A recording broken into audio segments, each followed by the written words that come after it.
রাতে ঘুমানোর আগে ভেবে রেখেছিলাম পরের দিন তো বৃহস্পতিবার, খুব সকাল করে উঠব, উঠে রান্নাঘরের কাজবাজ শেষ করে সকাল 8টার ভিতরে পুজোটা কমপ্লিট করে নেব। কিন্তু কি হয়েছে, একদম উল্টোটা হয়ে গেল। যেদিন আমি ভেবে রাখি যে তাড়াতাড়ি করে পুজোটা দিয়ে দেব, সেই দিনই অনেকটা দেরি হয়ে যায়। তবে অতটাও দেরি হয়নি, 12টার ভিতরেই পুজোটা দিয়ে দিয়েছিলাম। কিন্তু ভেবে রেখেছিলাম 8টার ভিতরে দেব, সেই জায়গাতে হয়ে গেছে 12টা। তো যাই হোক বন্ধুরা, সমস্ত কথাটাই বলবো তোমাদের সাথে।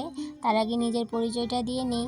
হ্যালো বন্ধুরা, আমি রূপা, ত্রিপুরার ধলাই জেলার ছোট্ট একটা গ্রাম থেকে অতি সাধারণ ঘরের অতি সাধারণ একজন গ্রাম্য গৃহবধূ। গুড মর্নিং সবাইকে, কেমন আছো সবাই? আশা করছি রাধা মাধবের কৃপায় সবাই ভালো আছো। তবে সেক্ষেত্রে আমিও ভালো আছি। এদিকে দেখো, সকালবেলা ঘুম থেকে উঠেই বাইরের যা কাজকর্ম ছিল টুকিটাকি সেগুলো সেরে নিয়েছিলাম। তারপর আর কি, আমার যে শখের জায়গাটা, আমার এই রান্নাঘরে চলে আসলাম। আমার এই ভাঙাচোরা মডুলার কিচেনে চলে আসলাম। তো এসে সবার প্রথমে গ্যাসটা ইন্ডাকশনটা মুছে নিয়েছি, তারপর ঘরটাকে ভালো করে ঝাড় দিয়ে নিয়েছি। তারপর এদিকে দেখো, এই যে টেবিলের অবস্থাটা প্রত্যেক দিন সকালবেলা কিন্তু এই যে এরকমটাই হয়ে থাকে। তারপর আর কি, আবার কিন্তু জায়গার জন্য জায়গা মতো রাখতে হয়। তো সেই ক্ষেত্রে আজকেও কিন্তু কোনো রকম ব্যতিক্রম নেই। আজকেও দেখো একদম সমস্ত কিছু এলোমেলো হয়ে আছে। তো তাই জন্য ভাবলাম, যেহেতু আজকে নতুন একটা জিনিস দিয়ে রান্নাঘরটাকে গুছানোর প্ল্যান আছে, তাই জন্য ভাবলাম যতটুকু পারি ক্লিন করে নিই। তবে অন্য সাইড তো ক্লিন করা আছে। ভেবে দেখেছিলাম যে অনেক দিন হয়েছে এই টেবিলের সাইডটা কিন্তু পরিষ্কার করা হচ্ছিল না। তাই জন্য ভাবলাম না, এই টেবিলের সাইডটাই আজকে পরিষ্কার করে নেব। যেহেতু আমি পার্ট করেই রান্নাঘরের পরিষ্কারটা করতে হয় আমার, একদিনে আমি অতটাও করে নিতে পারি না। তাই জন্য ভাবলাম আজকে টেবিলের সাইডটাই করে নিই। সমস্ত কিছু যখন টেবিল থেকে খালি করে নিয়েছি, তখনই দেখি কি, এই যে আরশোলা এত এত পটি করে রেখেছে, কি বলবো তোমাদের, অনেকটাই নোংরা করে রেখেছিল। তাই জন্য আবার নিজেই কিন্তু ভাবছিলাম ভালো হয়েছে আজকে সমস্তটা পরিষ্কার করার জন্য এই সাইডটা ধরেছি।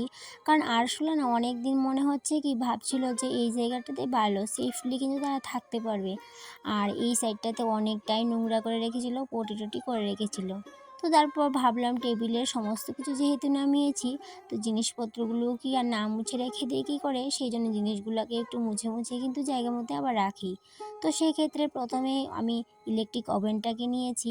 ইলেকট্রিক ওভেনটাকে একটু ভালো করে ঘষে মেজে পরিষ্কার করে নিচ্ছি, ওই যে কুলিন দিয়ে। তবে ইলেকট্রিক ওভেনটাও না একটু নোংরা হয়েছিল। বেশ অনেক দিন হয়েছে ইলেকট্রিক ওভেনটাও পরিষ্কার করা হচ্ছিল না।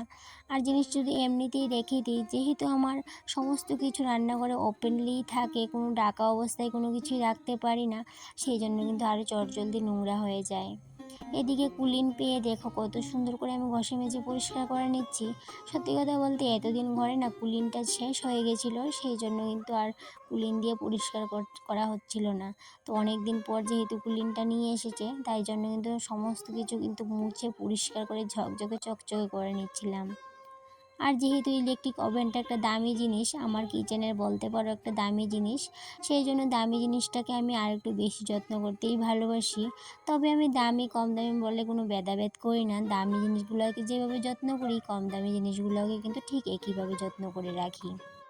এমনিতে তো আমার এই ভাঙাচোরা মডুলার কিচেনের মধ্যে তেমন কোনো দামি জিনিস নেই। এই যে দামির মধ্যে একটা ইলেকট্রিক ওভেন আর সেই সাথে আছে একটা ফ্রিজ, এই দুটো জিনিসই দামি, আর বাদ বাকি সমস্ত কিছুই কিন্তু কম দামি। তো সেই জন্য কিন্তু আমি সবসময় বলে থাকি যে আমার কিচেনের সমস্ত কটা দামি দামি জিনিস। তবে সমস্ত কটা তো দামি দামি জিনিস না, কম দামি জিনিসকেই আমি দামি জিনিস বলে থাকি। কারণ আমার কাছে দামি জিনিসও আমার কাছে অনেকটা দামি, কম দামি জিনিসগুলোও কিন্তু আমার কাছে ঠিক অতটাই দামি। তো যাই হোক, এদিকে দেখো আমার দামি জিনিসটাকে ভালো করে ঘষে মেজে একদম ঝকঝকে করে নিয়েছি। তারপর জায়গা মতো রেখে দিয়েছি। তারপর আর কি, জায়গা মতো আবার জিনিসগুলোকে রেখে দিচ্ছি। সকালবেলা তো দেখতে পেলে কি অবস্থা হয়েছিল। তো এখন কিন্তু ঠিক আছে, এখন গুছিয়ে নিয়েছি। আর এখন কিন্তু বাজে সকাল 7টা। তো 7টার ভিতরেই কিন্তু আমি সমস্ত কিছু পরিষ্কার করে নিয়েছি।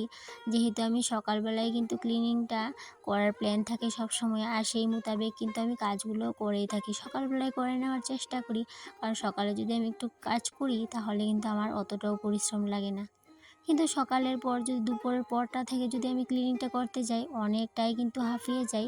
সেই জন্য চেষ্টা করি সকালবেলায় কাজগুলো সেরে নেওয়ার। এদিকে দেখো, গতকালকে যে পার্সেলটা এনেছি সেটা তো আর ওপেন করা হয়নি, আজকে তোমাদের সামনেই ওপেন করলাম। এই যে আমি আবার আর্টিফিশিয়াল প্ল্যান্ট আনলাম আমার এই কিচেনের জন্য।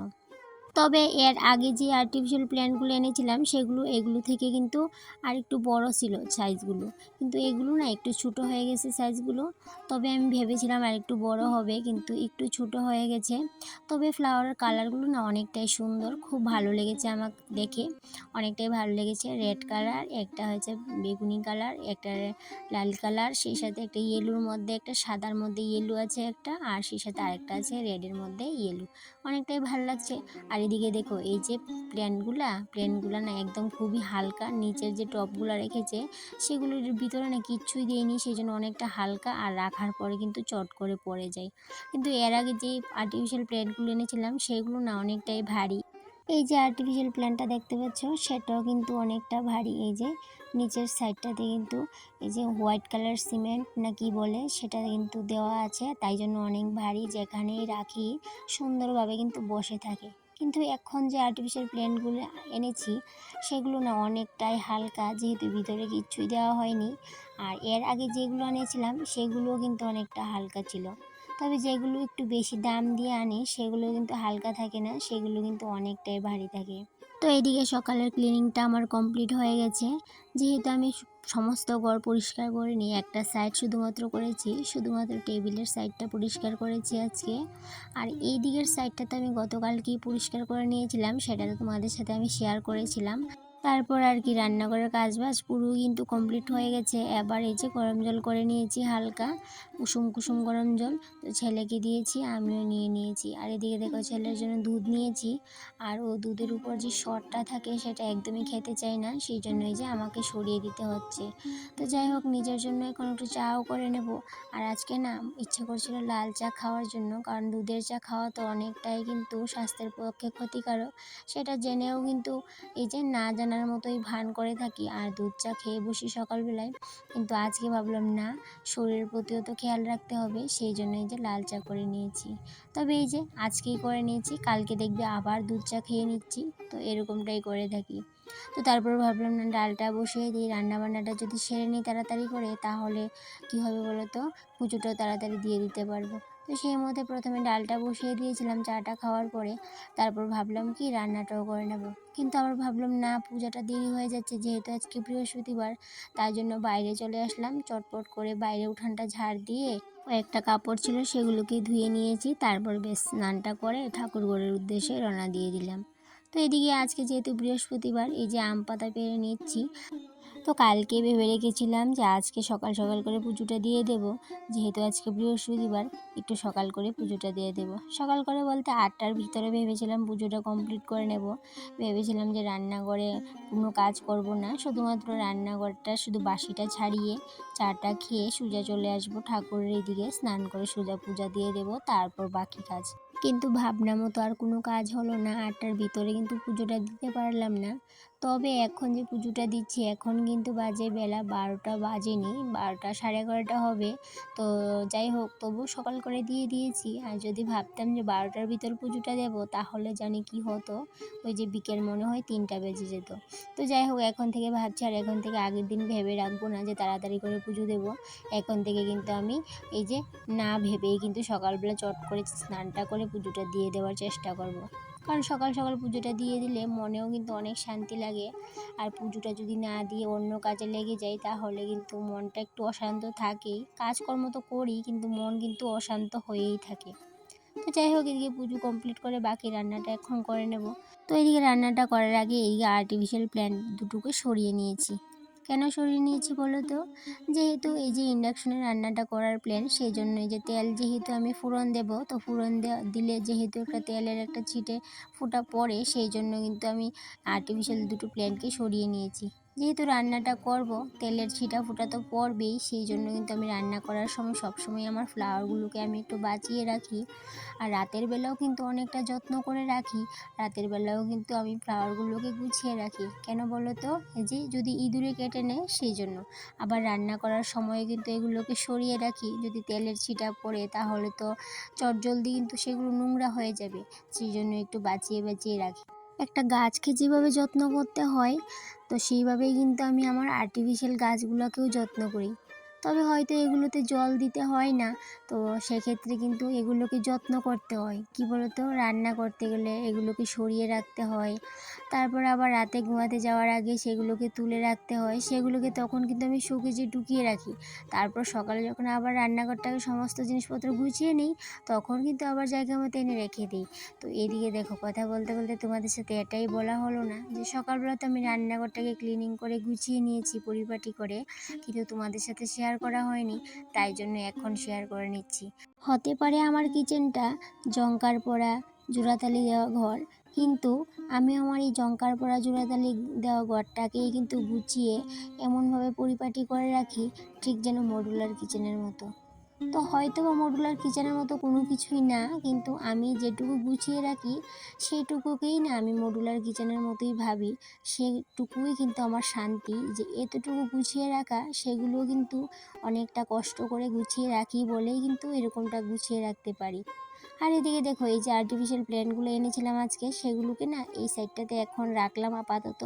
সেগুলোও কিন্তু এখানে রাখার আমার কোনো প্ল্যান নেই। এই প্ল্যান্টগুলোকে আমি অন্যখানে রাখার প্ল্যান আছে, আর সেগুলোর জন্য কিন্তু আমার অন্য জায়গার জন্য একটা জিনিসও রেডি করা আছে, সেটা তোমাদের সামনে আজকে শেয়ার করব না। সেটা আমি যখন আর্টিফিশিয়াল প্ল্যান্টগুলো রাখবো তখনই তোমাদের সাথে শেয়ার করব, তার আগে শেয়ার করব না। তো যাই হোক, আজকে আপাতত এই সাইডটাতে রাখলাম। তো কেমন লাগলো অবশ্যই কমেন্টে জানিও। সেই সাথে দেখো, আজকে আমার কিচেনটা পুরোপুরিভাবে তোমাদেরকে শেয়ার করলাম। সব দিন পুরোপুরিভাবে শেয়ার করতে পারি না, কারণ ভিডিওটা অনেক লেন্থি হয়ে যায়, সেই জন্য। তো আজকে ভাবলাম না, পুরো রান্নাঘরটাই তোমাদের সাথে শেয়ার করি, তো সেই মতো শেয়ারও করে নিয়েছি।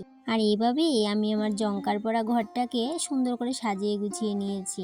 একটু পরিপাটি করে রাখার চেষ্টা করি সব সময়। তো হয়তো বা আমার রান্নাঘরে তেমন কোনো দামি জিনিস নেই, কিন্তু যেটুকু আছে সেটুকু দিয়ে কিন্তু গুছিয়ে রাখার চেষ্টা করি। তো যাই হোক বন্ধুরা, আজকের ব্লগটা এই পর্যন্তই থাক। আবার দেখা হবে তোমাদের সাথে পরবর্তী কোনো একটা ব্লগে। ততক্ষণে তোমরা ভালো থেকো, সুস্থ থেকো। আবারও দেখা হবে। টাটা।